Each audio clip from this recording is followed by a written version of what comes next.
అంబేద్కర్ కోనసీమ జిల్లా అమలాపురంలో బీజేపీ కార్యాలయాన్ని రాష్ట్ర అధ్యక్షులు దగ్గుపాటి పురంధేశ్వరి ప్రారంభించారు.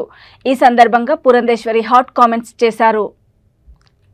కోటిపల్లి నరసాపురం రైల్వే లైను నిర్మాణానికి రాష్ట్ర ప్రభుత్వం వాటా నిధులు 385 కోట్లు ఇవ్వకపోవడంతో పనులు నత్తనడకన నడుస్తున్నాయని పురంధేశ్వరి అన్నారు.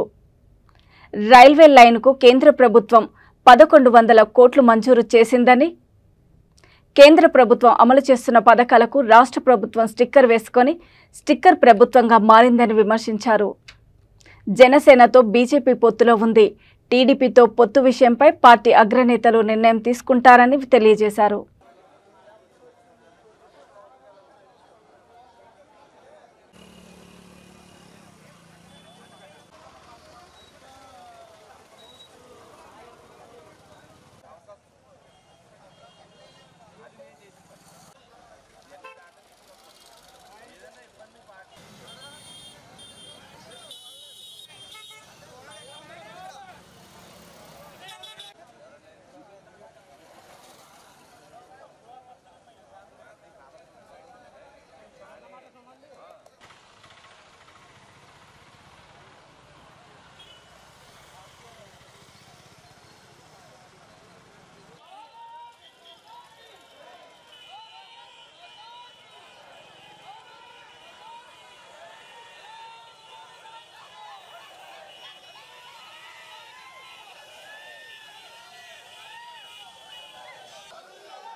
బిఆర్ అంబేద్కర్ ఇది బెటరా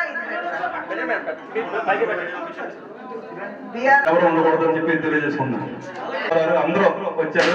వాళ్ళందరూ పేరు పేరున ఉదయపూట నమస్కారం తెలియజేసుకుంటూ మేడం గారు ప్రెస్ మీట్ కూడా అనూహ్యమైనటువంటి స్వాగతాన్ని చేయించండి. దాని మీద కూడా స్టడీ చేస్తాం. అగ్రనాయకత్వం సార్ ఆ పని చేయండి సార్. కార్యకర్తలు మంచి వాళ్ళండి పాపం. ఏంటండి ఏమన్నారు?